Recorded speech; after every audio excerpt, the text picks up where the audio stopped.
আজকে আমি তোমাদের এই শুক্তো একটা অসাধারণ রেসিপি দুধ শুক্তো রেসিপিটা শেয়ার করছি। এটা একদম অন্য ধরনের একটু রান্না। রেসিপিটা সম্পূর্ণ দেখার অনুরোধ রইল।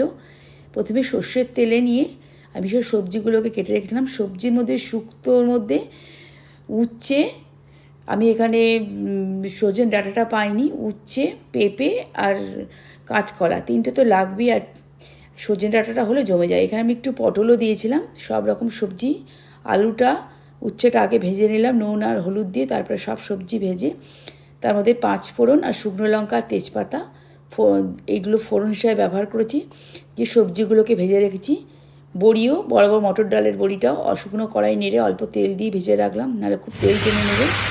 তারপরে সব ভাজা সবজির মধ্যে আর হালকা করে লবণ দিয়ে এখানে 2 চামচ সর্ষে আর 2 চামচ পোস্ত এটাকে ছেঁকে সেই জলটা দিয়ে দিলাম। সেটা একটু বেশি ভালো করে নেড়ে নিলাম। শুক্তো একটু খুব অসাধারণ একটা রেসিপি, একটু বেশ কষে নাড়তে হবে, আঁচ কমিয়ে আঁচ বাড়িয়ে, তবে কিন্তু শুক্তোর টেস্টটা খোলে। যেভাবে বলছি সেভাবেই করো। তবে নুন আর চিনি আন্দাজ মতন দিয়ে 2 কাপ দুধে 1 কাপ জল মিশিয়ে সেটাকে দিয়ে দিলাম এবং ঢাকা দিয়ে রাখলাম বেশ কিছুক্ষণের জন্য। যখন সব সেদ্ধ হয়ে এলো, এবার এরকম একটা পাত্রে কিছুটা ঘি আর 1 চামচ আটা দিয়ে একটু নেড়ে আঁচটাকে বন্ধ করে, ঘিটা যেন উবে না যায় বা পুড়ে না যায়, সেই গরম শুক্তোর মধ্যে দিয়ে দিলাম। আহা, অসাধারণ টেস্ট! বন্ধুরা এইভাবে করো। এটা কিন্তু অভিনব শুক্তোর রেসিপি। রেসিপিটা আমার মা করতেন, আমি করছি। অবশ্যই তোমাদের সাথে শেয়ার করলাম, করে খাও এবং ভালো লাগলে এটাকে শেয়ার করো। অবশ্যই কমেন্ট করতে ভুলো না কে কেমন করে শুক্তো করো, আমার মতন করে শুক্তো কে কজন করো।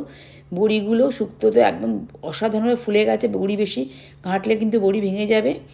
অবশ্যই এর মধ্যে সজনে ডাঁটা দিলে সম্পূর্ণ হতো, আমি সেটা পাইনি। আর নামানোর আগে ঠিক 1 চামচ ঘি দিয়ে পরিবেশন করো। আমাদের দুধ শুক্তো রেসিপি একদম কমপ্লিট।